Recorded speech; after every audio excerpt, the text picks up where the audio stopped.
Hi, and welcome to AstroTeach, where we try our best to provide the finest education.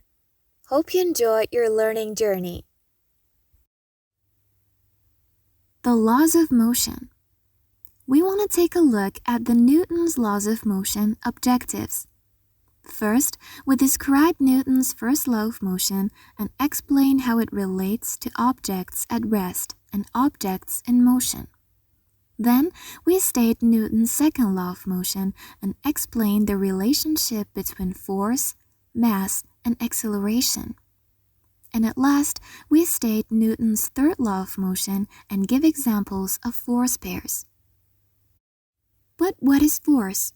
A force is a push or a pull on an object. Force is a vector quantity, which means we have to consider two aspects. The first aspect is the magnitude of the force, and the second one is the direction of the force. The magnitude of the force is the strength of the push or pull, and the direction of the force is the direction of the push or pull. If an object is neither being pushed nor being pulled, or if all the forces exerted on it neutralize each other, the object's velocity will remain constant and the object is in equilibrium. Now that we learned about force, here is the Newton's first law of motion. An object at rest remains at rest, and an object in motion remains in motion at a constant speed and in a straight line, unless acted on by an unbalanced force. So Newton's first law of motion describes the motion of an object that has a net force of 0 Newton acting on it. The said object has no acceleration and its velocity is constant. There are two types of objects to talk about. Part 1. Objects at rest. Objects at rest will stay at rest unless they are acted on by an unbalanced force. Part 2. Objects in motion. Objects will continue to move with the same velocity unless an unbalanced force acts on them. We want to know how friction and inertia are related to Newton's first law. Friction and Newton's first law. Friction between an object and the surface it is moving over is an example of an unbalanced force that stops motion. Inertia and Newton's first law. Newton's first law is sometimes called the law of inertia. Inertia is the tendency of all objects to resist any change in motion. And what about mass? Mass and inertia. Mass is a measure of inertia. An object that has a small mass has less inertia than an object that has a large mass. Changing the motion of an object that has a small mass is easier than changing the motion of an object that has a larger mass. It's time for learning the Newton's second law of motion. It says, the acceleration of an object depends on the mass of the object and the amount of force applied. Newton's second law describes the motion of an object when an unbalanced force acts on the object. But here is the question. What does acceleration depend on? Part 1. Acceleration depends on mass. The acceleration of an object decreases as its mass increases. Its acceleration increases as its mass decreases. Part 2. Acceleration depends on force. An object's acceleration increases as the force on the object increases. The acceleration of an object is always in the same direction as the force applied. The relationship of acceleration to mass and force can be expressed mathematically with the following equation you see down below. And here's the Newton's third law of motion, which says, whenever one object exerts a force on a second object, the second object exerts an equal and opposite force on the first.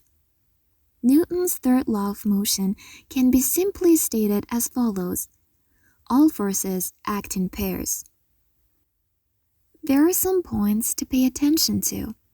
Force pairs do not act on the same object. A force is always exerted by one object on another object. This rule is true for all forces, including action and reaction forces. Action and reaction forces in a pair do not act on the same object. If they did, the net force would always be zero and nothing would ever move. So we learned all forces act in pairs and we have action and reaction forces. Newton's third law says that all forces act in pairs. When a force is exerted, there is always a reaction force.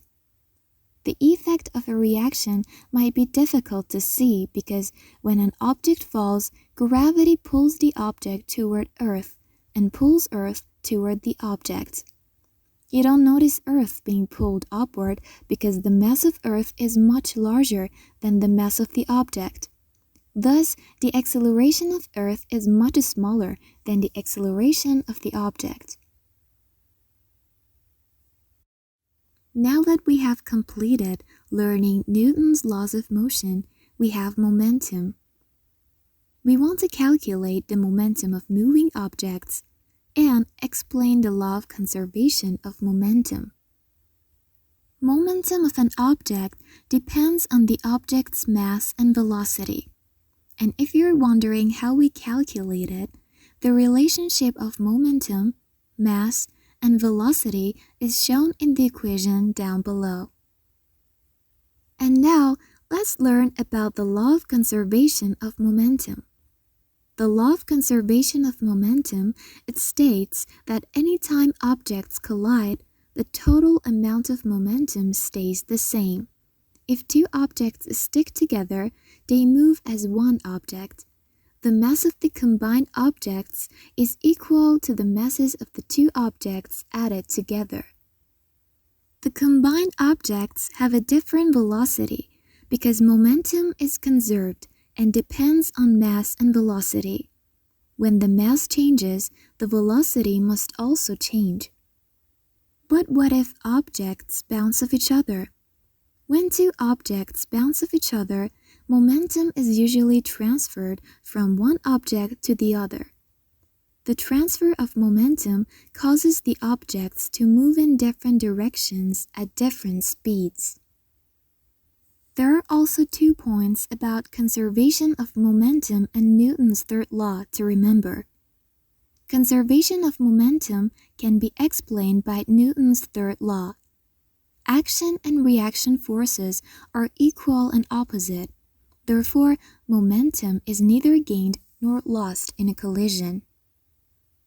And now, it's friction turn to be introduced. First, we define the friction force, and then distinguish between static and kinetic friction.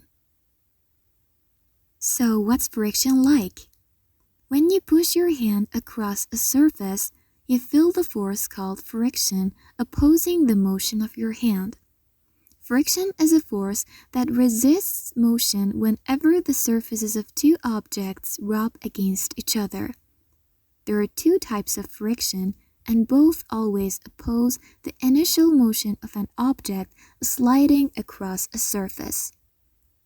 As we said, we have 2 kinds of friction, static and kinetic friction. Here, we want to talk about the second one, kinetic friction. When you push a book across the desk, it experiences a type of friction that acts on moving objects. This force is known as kinetic friction, and it is exerted on one surface by another when the 2 surfaces rub against each other, because one or both of them are moving. If you pull an object along a surface at a constant velocity, according to Newton's laws, the frictional force must be equal and opposite to the force with which you pull. And then, what is a static friction? To understand the other kind of friction, imagine trying to push a heavy box across the floor. You give it a push, but it does not move. Because it does not move, Newton's laws tell you that there must be a second horizontal force acting on the couch, one that opposes your force and is equal in size. This force is a static friction, which is the force exerted on one surface by another when there is no motion between the two surfaces.